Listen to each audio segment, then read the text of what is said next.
उत्तर भारत के एक छोटे से गांव दुर्गापुर की कहानी है। यह गांव घने जंगलों और पहाड़ियों के बीच बसा था। चारों तरफ फैली हरियाली और शांत वातावरण के बावजूद इस गांव के लोग एक गहरी दहशत में जी रहे थे। कहा जाता था कि गांव के पास के जंगल में कोई प्रेतात्मा निवास करती है। सूरज ढलने के बाद वहां से किसी के चीखने चिल्लाने की आवाजें आती थीं।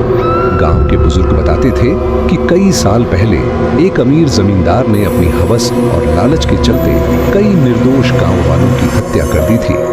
उनकी आत्माएं जंगल में भटकती रहीं और वहीं प्रेत बन गईं। गांव के चारों तरफ डर का माहौल था। लोग रात में घरों से बाहर निकलने की हिम्मत नहीं करते थे। एक दिन गांव का एक युवक मनोज देर रात जंगल में फंस गया।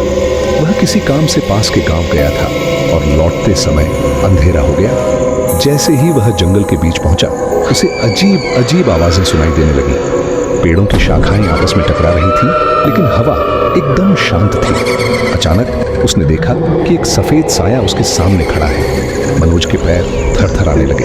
वह साया धीरे धीरे उसकी ओर बढ़ने लगा। उसने जय श्री राम चिल्लाया और भागने की कोशिश की, लेकिन उसके पैर जमे हुए महसूस हो रहे थे। तभी उसे याद आया कि उसके गले में हनुमान जी का लॉकेट है।